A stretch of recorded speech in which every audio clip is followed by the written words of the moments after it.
Experimentando a vontade de Deus. Esse é o título da nossa reflexão nesse momento de devocional. E é muito interessante como o Salmo 48:14 não é o texto que a gente vai meditar, nós vamos meditar em Romanos 12, como os irmãos já devem suspeitar. Mas o Salmo 48, de número 14, ele diz: porque este Deus é o nosso Deus para sempre, ele será o nosso guia até a morte.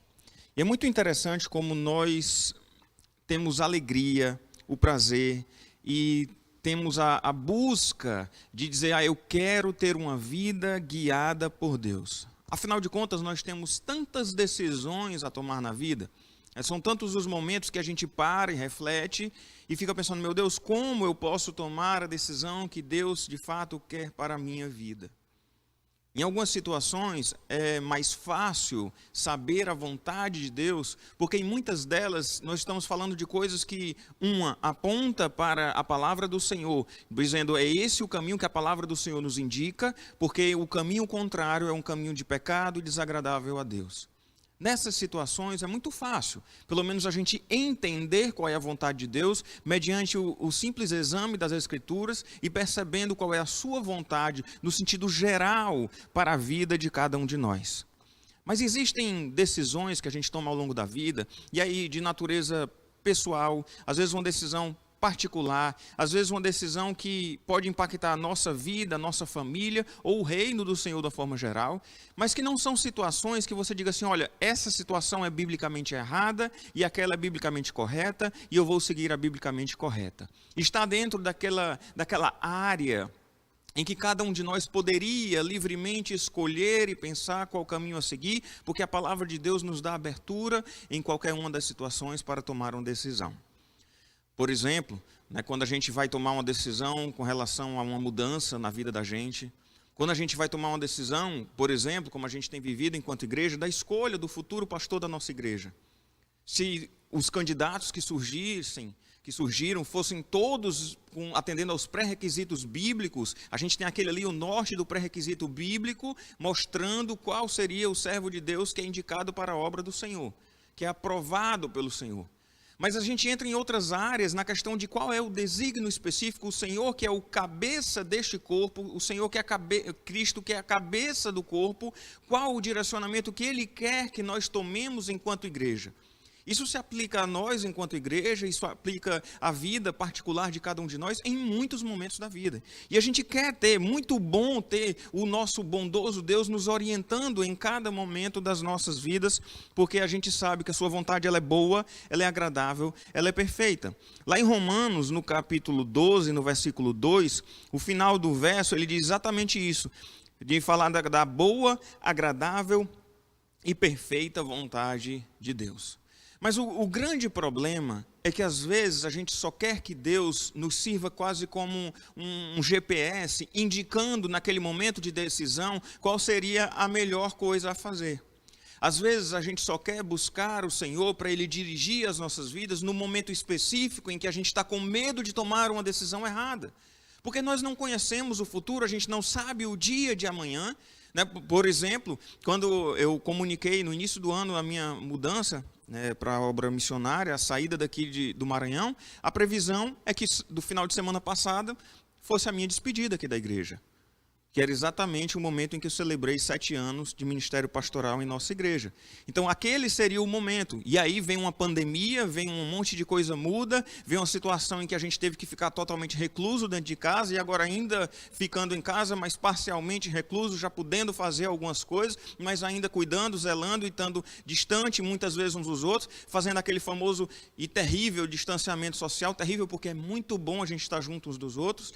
Então, a gente não sabe o dia de amanhã, a gente não sabe o futuro, então às vezes a gente faz planos, estabelece metas, estabelece pensamentos a respeito de qual seria então o desígnio, o que a gente tem que fazer, mas a verdade, meus irmãos, é que nós não conhecemos o futuro, e é muito bom a gente saber, olha, Deus guia, Deus guia.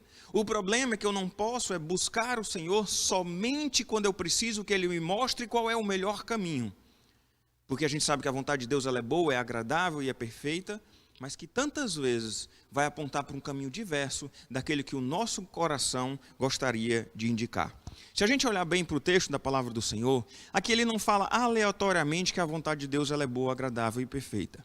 Essa expressão ela está dentro de um contexto em que ele pede para que a gente apresente o nosso corpo por sacrifício, no versículo 1. Sacrifício vivo, santo e agradável a Deus, que é o nosso culto racional. Ou seja, uma vida dedicada ao Senhor, uma vida consagrada ao nosso bondoso Deus.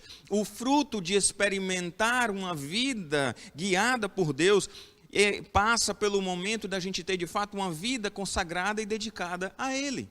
Então eu não posso simplesmente querer que em alguns momentos eu aciono o GPS do Senhor e peço que Ele me aponte o caminho a seguir quando eu me sinta perdido.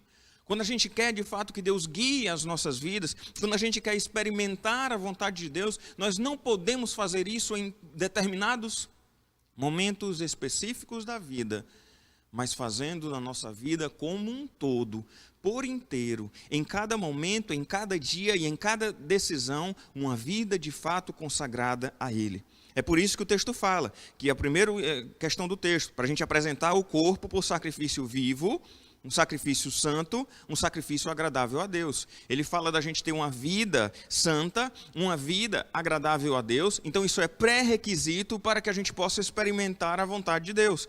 E ele chama isso de nosso culto racional. É aquela questão que a gente tem falado tantas vezes, de que a vida cristã não se resume a momentos de culto em que a gente se reúne, se congrega ou faz um culto doméstico. A nossa vida por inteiro precisa ser um culto ao Senhor. Cada momento, a cada dia, a cada instante. É fazendo todas as coisas para o louvor da glória do Senhor. É buscando uma vida de santidade, buscando um viver agradável a Ele.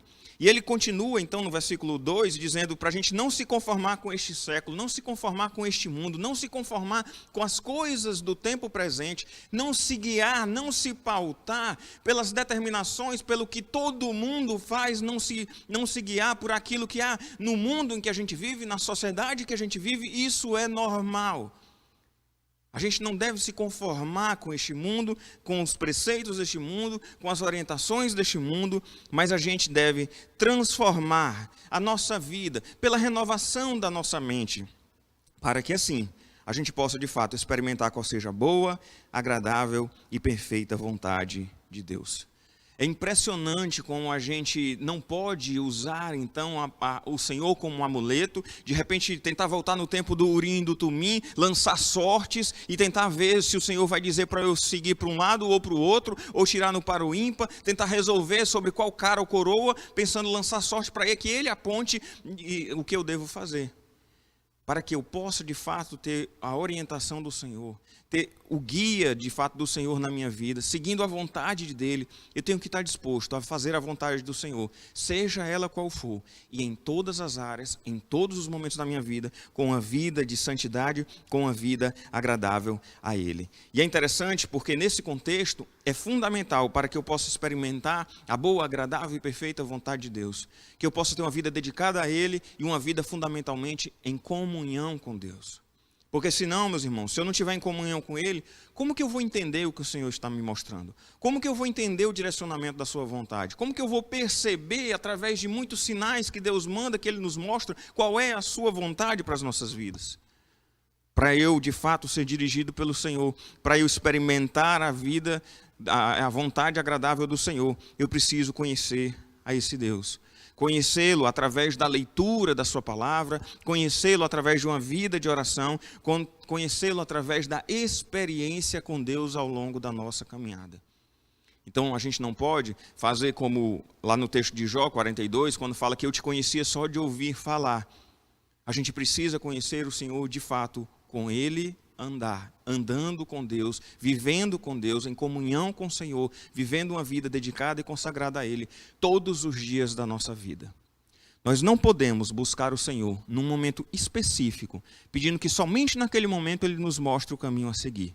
Nós precisamos entregar a nossa vida por inteiro, pedindo que o Senhor, por inteiro, aponte o caminho na sua vida de retidão, na vida na palavra, numa vida de santidade, numa vida agradável a Ele, não se conformando com este século, mas se deixando ser transformado pela renovação da nossa mente, através da palavra do Senhor, através do Espírito Santo de Deus que habita em nós. E então, o Espírito Santo, servindo como árbitro em nossos corações, possa trazer paz, para que possa nos guiar e nos orientar no centro da sua maravilhosa vontade.